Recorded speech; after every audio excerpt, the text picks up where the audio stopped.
আসসালামু আলাইকুম, কেমন আছেন সবাই? আশা করি সকলেই খুব ভালো আছেন। আজ আবার একটা নতুন রেসিপি নিয়ে চলে এলাম। আজ আমি আপনাদের সাথে শেয়ার করব মুচমুচে পকোড়ির রেসিপি।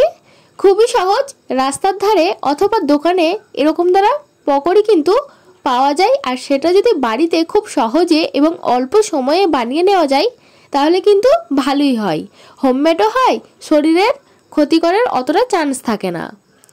যাই হোক, আজ আমি আপনাদের সাথে এই মুচমুচে পকোড়িটা শেয়ার করব। দেখতে যেমন সুন্দর, খেতেও কিন্তু সেরকম ধারাই সুন্দর হবে। চলুন রেসিপিটা স্টার্ট করি। এই মুচমুচে পকোড়ি বানানোর জন্য প্রথমে একটি পাত্রে আমি দিয়ে দিয়েছি পেঁয়াজ কুচি।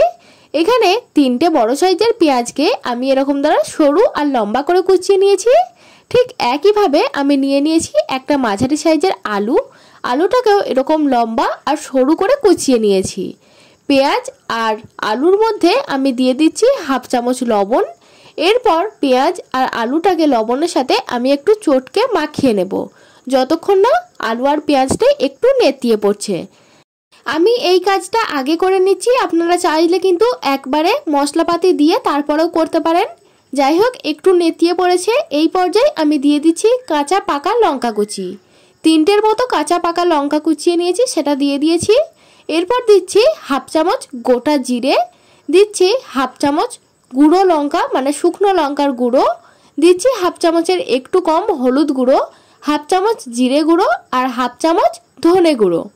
এরপর সব মশলাগুলোর সাথে পেঁয়াজ আর আলুটাকে খুব ভালোভাবে মাখিয়ে নিচ্ছি।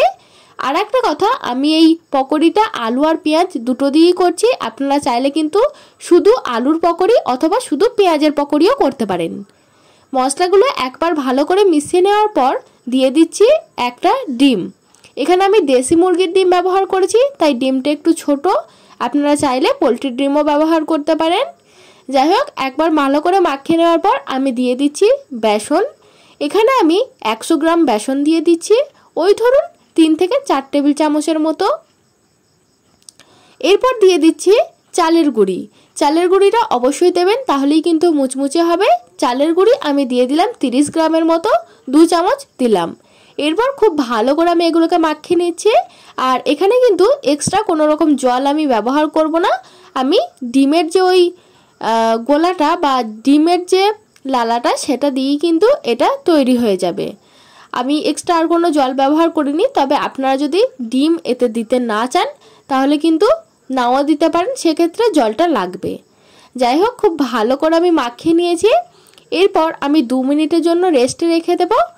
ঠিক 2 মিনিট পর আমি একটা ছোট্ট টুকরো আদা নিয়েছি, আদাটাকে আমি গ্রেট করে দিচ্ছি।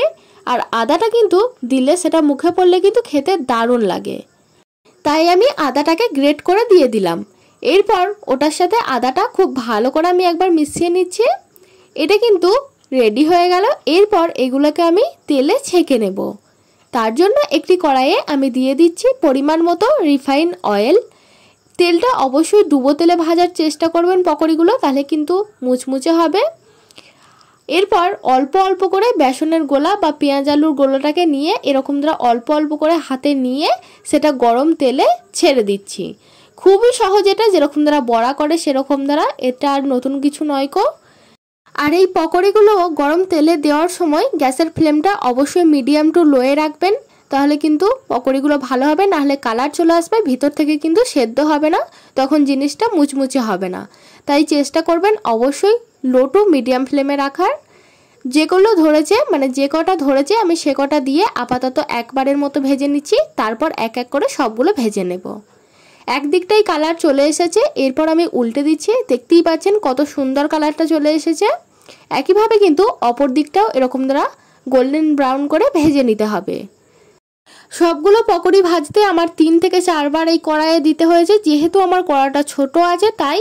তবে আপনারা কিন্তু সাইজে বড় কড়া নিলে একবারেই ধরে যেতে পারে। আপনারা যেরকম দ্বারা কোয়ান্টিটি নেবেন সেরকম দ্বারা বুঝে শুনে করে নিলেই হবে। যাই হোক, দেখতেই পাচ্ছেন দুদিকটা কিন্তু খুব সুন্দর কালার চলে এসেছে। এটা কিন্তু হয়ে গেছে। এরপর এগুলোকে আমি তুলে নিচ্ছি। আর দেখাবো না, বাকিগুলো কিন্তু সেম প্রসেসে হয়ে যাবে। তো বন্ধুরা, আমার তৈরি এই স্ট্রিট স্টাইল বা দোকানের মতো মুচমুচে পকোড়ি আপনাদের কেমন লাগলো আমাকে অবশ্যই কমেন্টে জানাবেন। ভিডিওটি ভালো লাগলে একটা লাইক করবেন আর চ্যানেলে নতুন হলে একটা সাবস্ক্রাইব করে পাশে থাকবেন এরকম নিত্য নতুন রেসিপি দেখার জন্য। পরবর্তী আবার একটা নতুন ভিডিওর সাথে দেখা হবে। ততক্ষণ পর্যন্ত ভালো থাকবেন, সুস্থ থাকবেন। ধন্যবাদ। টাটা।